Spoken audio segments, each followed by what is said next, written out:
Welcome to Tim's Chefy Tips on YouTube. Now, here in the UK, we're coming towards the end of the summer, so we're just after halfway, and we've got a glut of apples and plums and rhubarb and strawberries. So I want to show you today how to make plum ketchup. It's so simple that you'll be laughing. So we've got some plums here. I've destoned the plums and I've sliced them up. Now that is 800 grams. And then I've got some brown sugar. Any brown sugar will do, but because the flavour is better when you use darker brown sugar, that's 200 grams of brown sugars. Then we've got chopped red onion, because that keeps in with the colour. 4 cloves of garlic, finely chopped. Juice of 1 lemon. Tomato puree, about 50 grams of tomato puree. 1 green chilli, fresh. We've got salt and pepper. We've got white wine vinegar. By all means use cider vinegar if you wish to, so that's a white vinegar. Then we have some dried chilies there. Okay. Then we have allspice, cloves, and cinnamon. Okay. Cinnamon, you can use the cinnamon bark, but you need to remember to pull it out before you liquidize it. So it gets liquidized, then we sieve it. So I'm going to put these ingredients into the pot. Everything goes in. There's no sequence here. Everything gets boiled up. That's that.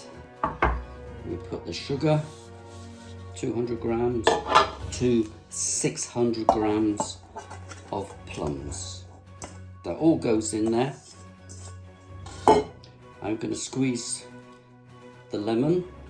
I'm actually going to leave the lemon in there, but like I said, if you did with the cinnamon bark, you need to take it out at the end of cooking before you start liquidizing. Right, I only put half that in. About 500 grams of puree. Don't really want the lemon seed, but there you go. So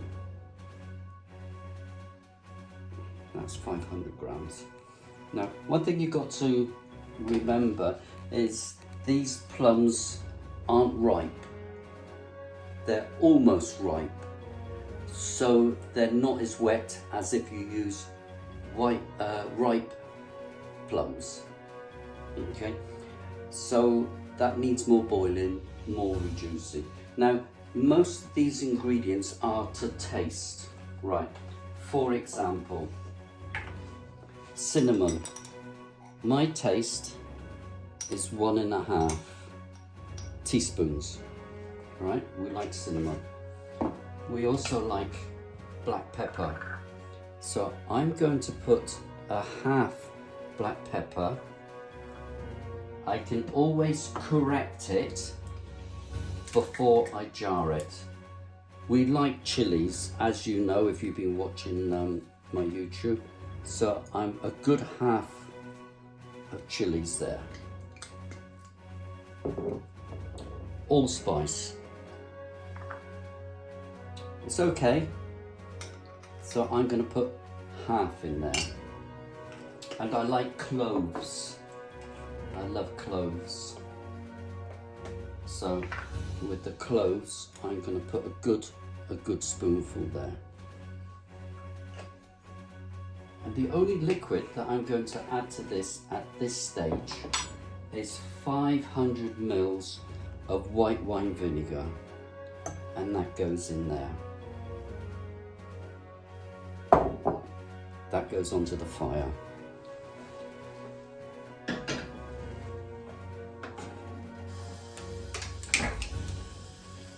Medium fire. You see that?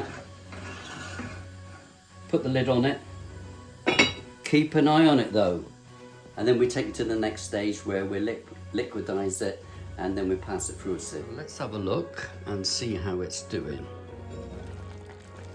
Oh, look at that.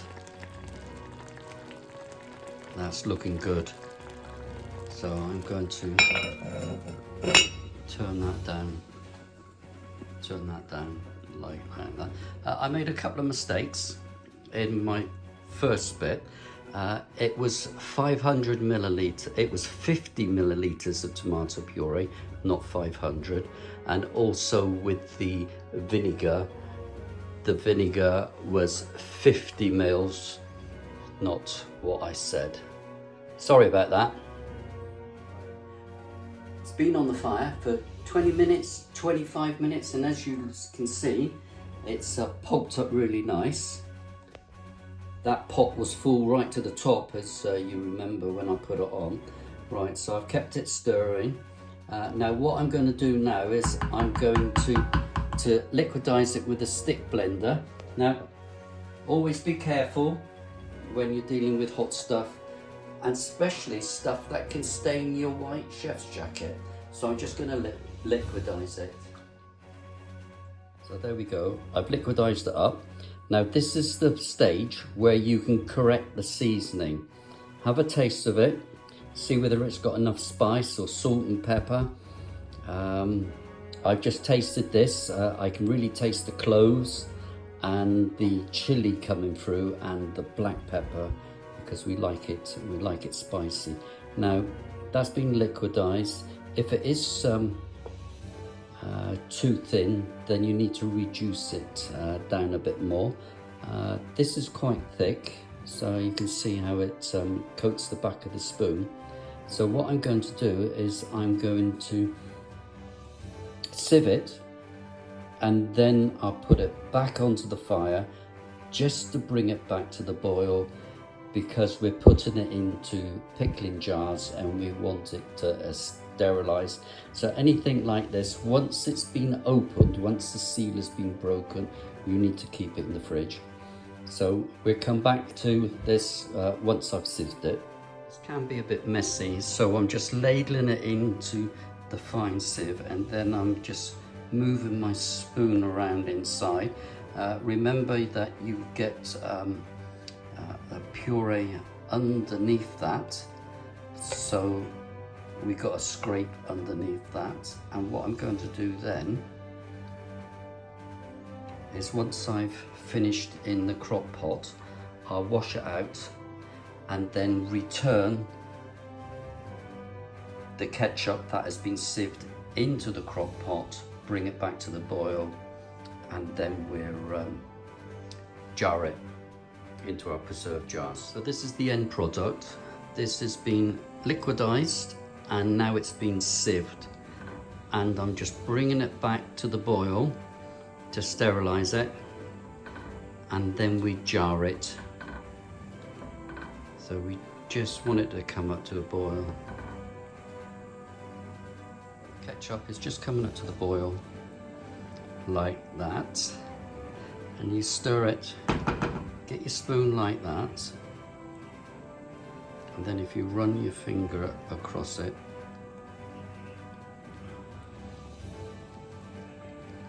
and tip it, your finger mark remains there. So that's the right thickness for ketchup. Right, I'm going to take it off and jar it up. So out of that 600 grams of plums, I've got 3.5 containers, which are 300 mils. Now I've just filled it up. So to create a vacuum, very carefully we turn them upside down, and then that would do the job. So here we are, it's nice and jarred. So this is plum ketchup made with surplus plums. A good use of using these things up. I hope you enjoy.